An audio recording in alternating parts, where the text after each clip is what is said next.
தமிழ் மக்கள் அனைவருக்கும் வணக்கம் நண்பா. இந்த வீடியோல என்ன கவர்மெண்ட் ஜாப் பார்க்க போறோம்னு பாத்தீங்க அப்படின்னா, எந்தவித தேர்வுமே இல்லாம ஒரு புத்தம் புதிய அரசு வேலை பார்த்தீங்கன்னா, இப்ப நம்மளோட தமிழ்நாடு அரசாங்கம் வந்து அறிவிச்சிருக்காங்க. அத பத்தி நம்ம இந்த வீடியோல ஃபுல் டீடைல்ஸ் நம்ம பார்க்க போறோம். ஸோ இசிஐ தமிழ்நாடு ரெக்ரூட்மெண்ட் 2020க்கான 26க்கான வந்திருக்கு. அதாவது கிட்டத்தட்ட 2026க்கு இப்பதான் வந்து வந்திருக்கு. 2025ல இந்த ஜாப் வந்த மாதிரி தெரியல. பட் இதற்கப்புறம் இது வருமா அப்படின்றது தெரியாது. பட் இப்போ இந்த ஜாப் வந்து ப்ராப்பரா யூஸ் பண்ணிக்கோங்க. எல்லா டீடைல்ஸும் உங்களுக்கு வீடியோக்குள்ள தெளிவா எக்ஸ்பிளைன் பண்ணியிருக்கேன்.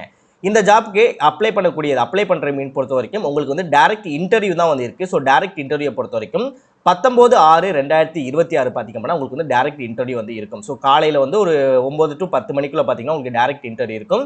ஸோ அந்த டைரக்ட் இன்டர்வியூ நீங்கள் அட்டன் பண்ணாலே போதும். நீங்கள் செலக்டடா இல்லையா அப்படின்ற விஷயங்களும் உங்களுக்கு அப்பவே தெரிய ஆரம்பிச்சிடும். அதை வச்சு நீங்கள் நெக்ஸ்ட் ஜாப் ட்ரை பண்ணலாம். இன்கேஸ் நீங்கள் செலக்ட் ஆயிட்டீங்க அப்படின்னா ஜாயின் பண்ணுறதுக்கான ப்ரொசீஜரும் வந்து என்ன அப்படின்றத நீங்கள் ஃபாலோ பண்ணுற மாதிரி இருக்கும். ஆண்களும் சரி பெண்களும் சரி இந்த ஜாப்புக்கு அப்ளை பண்ணிக்க முடியும். தமிழகத்தில் எந்த டிஸ்ட்ரிக்ட்ல இருந்தாலும் இந்த ஜாப்க்கு நீங்கள் எலிஜிபிள், உங்களால் அப்ளை பண்ணிக்க முடியும். எந்தவித தேர்வும் இல்லாமல் ஜஸ்ட் உங்கள் டாக்குமெண்டேஷன் மட்டுமே வெரிஃபை பண்ணி இந்த ஜாப் உங்களுக்கு வழங்குவதாக வந்து அறிவிச்சிருக்காங்க. சம்பளத்தை பொறுத்த வரைக்கும் மாதம் 50,000க்கு அப்ராக்சிமேட்லி 50,000 வரைக்கும் உங்களுக்கு மாத சம்பளம் தருவதாக வந்து அறிவிச்சிருக்காங்க. ஸோ நல்ல ஆப்பர்ச்சுனிட்டி, ப்ராப்பராக வீடியோ ஃபாலோ பண்ணி ப்ராப்பரான ஜாப்க்கு வந்து அப்ளை பண்ணுங்க. ஏன்னா எல்லா விஷயங்களும் இந்த வீடியோக்கு நான் தெளிவாக எக்ஸ்பிளைன் பண்ணியிருக்கேன். ஓகே நண்பா, இதான் பார்த்தீங்கன்னா அவங்க அஃபிஷியலாக கொடுத்துருக்க நோட்டிஃபிகேஷன். அண்ட் இதான் பார்த்தீங்கன்னா நீங்கள் அப்ளை பண்ணக்கூடிய உங்களுக்கான அப்ளிகேஷன் ஃபார்ம். நெக்ஸ்ட் இதான் பார்த்தீங்கன்னா இந்த ஜாப்புக்கான எஜுகேஷன் ரிலேட்டடான கேட்டகரியில் இருப்பாங்க இல்லையா, ஸோ அவங்களுக்கான எஜுகேஷனுக்கு தனியாகவே ஒரு நோட்டிஃபிகேஷன் கொடுத்துருக்காங்க. ஸோ அதுதான் பார்த்தீங்கன்னா இந்த நோட்டிஃபிகேஷன் என்னென்ன அப்படின்றத உங்களுக்கு நான் தெளிவாக நான் சொல்கிறேன். நெக்ஸ்ட் இதுதான் பார்த்தீங்கன்னா இந்த ஜாப்புக்கான கவர்மெண்டோட அஃபிஷியல் வெப்சைட். இந்த ஜாப் உங்களுக்கு சூட்டபிளாக இருக்குது, அப்ளை பண்ண தயாராக இருக்கீங்க அப்படின்னா government official website link, education notification link, உங்களுக்கான அப்ளிகேஷன் ஃபார்மோட லிங்க், உங்களுக்கான ப்ராப்பரான நோட்டிஃபிகேஷன் லிங்க், இந்த எல்லா லிங்க்குமே தனித்தனியாக கீழே டிஸ்கிரிப்ஷனில் வந்து நான் லிங்க் கொடுத்துருக்கேன். ப்ராப்பராக செக் பண்ணி பார்த்து ப்ராப்பராக அப்ளை பண்ணுங்க. இதே மாதிரி சூப்பரான கவர்மெண்ட் ஜாப் பற்றி நீங்கள் உடனுக்குடன் அப்டேட் தெரிஞ்சுக்கணும், நீங்களும் நல்ல கவர்மெண்ட் ஜாப்பில் ஜாயின் பண்ணி நல்ல சேலரி வாங்கணும். அதற்கு நம்ம சேனல் சப்போர்ட்டிவான சேனலாக இருக்குன்னு நினைச்சால் மட்டும் மறக்காம சேனலை சப்ஸ்கிரைப் பண்ணி பக்கத்துக்கு பெல் சிம்பிள் ஐக்கனை கிளிக் பண்ணி ஆல் அப்படின்ற ஆப்ஷனை கிளிக் பண்ணிக்கோங்க. மறக்காம இந்த வீடியோக்கு லைக் பண்ணுங்க, ஃப்ரெண்ட்ஸுக்கும் ஷேர் பண்ணுங்க. முடிஞ்சால வீடியோ ஸ்கிப் பண்ணாமல் ஃபுல்லாக பார்த்து இந்த ஜாப்போட ஃபுல் டீடைல்ஸ் தெரிஞ்சுக்கிட்டு அதுக்கப்புறம் ஜாப்க்கு அப்ளை பண்ணுங்க. வாங்க வீடியோக்குள்ள போயிட்டு இந்த ஜாப்போட ஃபுல் டீடைல்ஸ் தெளிவாக பார்க்கலாம். ஓகே, ஃபர்ஸ்ட் என்ன விதமான ஜாப் ஆப்பர்ச்சுனிட்டி கொடுத்துருக்காங்க, எஜுகேஷன் குவாலிஃபிகேஷன் என்ன இருக்கணும், உங்களுக்கு மார்க் எவ்வளோ இருக்கணும், எக்ஸ்பீரியன்ஸ் என்ன, ஏஜ் லிமிட் என்ன, அண்ட் எவ்வளோ சேலரி அப்படின்றத ஒன் பை ஒன்னாக இப்போ நம்ம தெளிவாக நம்ம வந்து பார்த்துடலாம். டோட்டலாக பார்த்தீங்கன்னா 5 விதமான வேலைவாய்ப்பு வந்து கொடுத்துருக்காங்க. ஃபர்ஸ்ட் ஒன்று பொறுத்த வரைக்கும் ப்ராஜெக்ட் இன்ஜினியர் கான்ட்ராக்ட் ரிலேட்டடாக வந்து கொடுத்துருக்காங்க.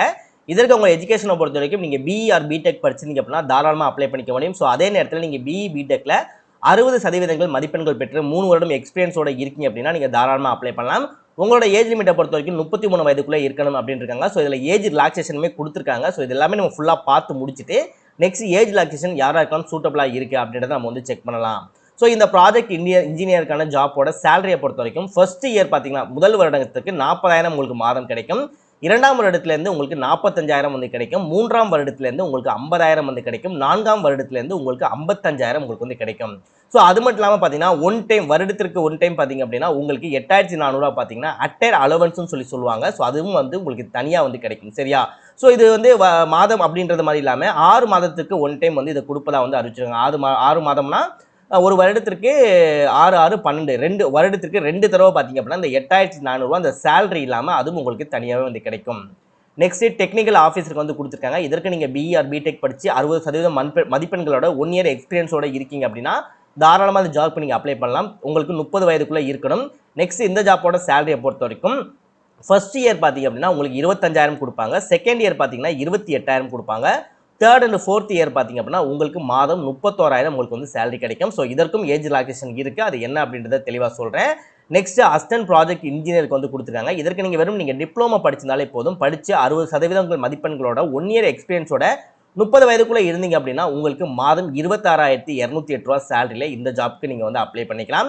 நெக்ஸ்ட் ஃபைனலாக சீனியர் ஆர்டிஸ்டியன் ஆஃப் கான்ட்ராக்ட் பேஸில் வந்து கொடுத்துருக்காங்க. இதற்கு நீங்கள் வெறும் ஐடிஐ நீங்கள் படிச்சிருந்தாலே போதும். ஐடிஐ ஜஸ்ட் நீங்கள் பாஸ் அவுட் ஆயிருந்தாலே போதும். இதுக்கு வந்து நீங்கள் பர்சன்டேஜ்லாம் தேவை கிடையாது. ஜஸ்ட் நீங்கள் ஐடிஐயில் நீங்கள் பாஸ் பண்ணியிருந்தாலே போதும். 2 வருடம் எக்ஸ்பீரியன்ஸோட 30 வயதுக்குள்ளே இருக்கீங்க அப்படின்னா 24,000 சம்பளத்தில் பார்த்தீங்கன்னா இந்த ஜாப்க்கு உங்களால் அப்ளை பண்ணிக்க முடியும். இப்போ இந்த ஜாப்போட ஏஜ் ரிலாக்ஸேஷன் என்ன அப்படின்றத நம்ம பார்க்கலாம். ஸோ ஏஜ் ரிலாக்ஸேஷனை பொறுத்த வரைக்கும் உங்களுக்கு ஓபிசி கேண்டிடேட் இருக்காங்க இல்லையா, ஸோ அவங்களுக்கு மட்டும்தான் பார்த்தீங்க அப்படின்னா ஏஜ் ரிலாக்ஸேஷன் வந்து கொடுத்துருக்காங்க. 3 இயர், அதாவது 3 வருடம் வந்து கொடுத்துருக்காங்க. இப்போ இதில் வந்து 33 வயதில் இருக்கீங்க அப்படின்னா அந்த ஓபிசி கேண்டிடேட் இருக்கீங்க அப்படின்னா உங்களுக்கு 36 வயது வரைக்கும் அப்ளை பண்ணிக்க முடியும். ஸோ இப்போ 30 வயதுக்குள்ள இருக்கீங்க, அந்த ஜாப்க்கு அப்ளை பண்ண போறீங்கன்னா ஓபிசி கேண்டிடேட் இருக்கீங்க அப்படின்னா உங்களுக்கு 33 வயது வரைக்கும் அப்ளை பண்ணிக்க முடியும். சரியா? ஸோ ஏஜ் ரிலாக்சேஷன் இவங்களுக்கு மட்டும் தான் குடுத்துருக்காங்க. அதுக்கப்புறம் பிடபிள்யூபிடி அந்த கேண்டிடேட்லாம் பார்த்தீங்க அப்படின்னா 40% பார்த்தீங்கன்னா அதில் ரிலாக்சேஷனில் வந்து குடுத்துருக்காங்க. பட் இது எந்த அளவுக்கு கம்ஃபர்டபுளா இருக்குன்னு சொல்லி தெரியல. இன்கேஸ் உங்களுக்கு இருந்துச்சு அப்படின்னா பிடபிள்யூபிடி கேண்டிடேட்டும் மத்த இருக்கக்கூடிய கேண்டிடேட்டும் சரி இதை யூஸ் பண்ணி கூட பார்த்தீங்கன்னா நீங்க அப்ளை பண்ணிக்க முடியும். ஓகே. இப்போ இந்த ஜாப்க்கு எப்படி அப்ளை பண்ணலான்றத பார்க்கலாம். இதை வந்து நீங்க பிரிண்ட் அவுட்லாம் எடுக்க வேணாம். ஃபர்ஸ்ட் நம்ம குடுத்துருக்கக்கூடிய அப்ளிகேஷன் லிங்கை கிளிக் பண்ண உடனே இந்த மாதிரி பேஜ்ல உங்களுக்கு மொபைல்லயோ லேப்டாப்லயோ வந்து ஓப்பன் ஆகும். ஓப்பன் ஆயிட்டு இந்த இடத்துல வந்து நீங்க கிளிக் பண்ணி நீங்க டைப் பண்ற மாதிரி இருக்கும். டைப் பண்ணி முடிச்சுட்டு அதுக்கப்புறம் ஃபைனலா பார்த்தீங்க அப்படின்னா இதை நீங்க வந்து பிரிண்ட் அவுட் வந்து எடுத்து அதுக்கப்புறம் வந்து நீங்க அப்ளை பண்ணுங்க. சரியா? ஸோ இந்த அப்ளிகேஷனோட நேம் இருக்கு இல்லையா? அந்த இடத்துல கேபிட்டல் லெட்டர் உங்க பேர் என்னவோ அந்த பேரை வந்து இதில் வந்து எழுதிக்கோங்க. ஸோ பேர் எழுதும்போது நீங்க கேபிட்டல் லெட்டர் யூஸ் பண்ணி மட்டும் பார்த்தீங்க அப்படின்னா உங்களோட நேம் வந்து நீங்க ஃபில் பண்ணிக்கோங்க.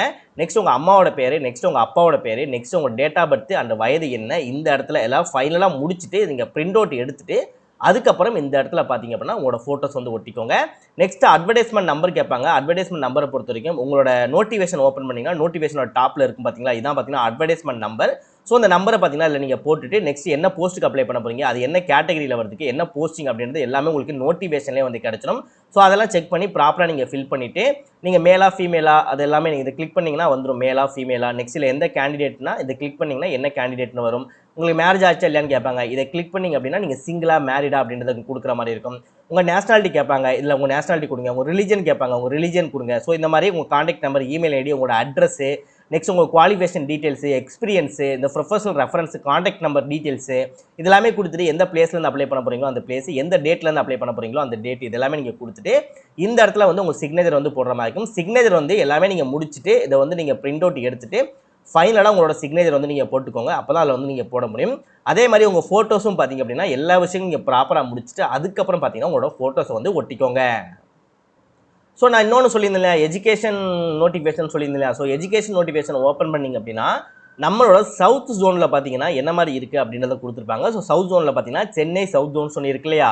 ஸோ இதில் பாருங்கள் எந்த கேட்டகரி ரிலேட்டடாக வருது, எவ்வளோ போஸ்டிங், அப்புறம் எந்த லொக்கேஷன், அதுக்கு என்ன மாதிரி டிப்ளமோ ரிலேட்டடாக நீங்கள் என்ன படிச்சிருக்கணும், அண்ட் இதோட ஒர்க்கிங் எக்ஸ்பீரியன்ஸு என்ன மாதிரி ஃபீல்டில் நீங்கள் ஒர்க் பண்ண போகிறீங்கன்னு பார்த்தீங்கன்னா உங்களோட எஜுகேஷன் சொல்லிட்டு ஒரு லிங்க் வந்து கொடுத்துருப்பேன். அந்த லிங்கை கிளிக் பண்ணால் உங்களுக்கு வந்து இந்த நோட்டிஃபிகேஷன் கிடைக்கும். ஸோ அதில் வந்து சென்னை சவுத் ஜோன் அப்படின்றது இருக்க மட்டும் ஃபாலோ பண்ணி அதில் இருக்கிறத ஒன் டைம் நீங்கள் வந்து படிச்சுக்கோங்க.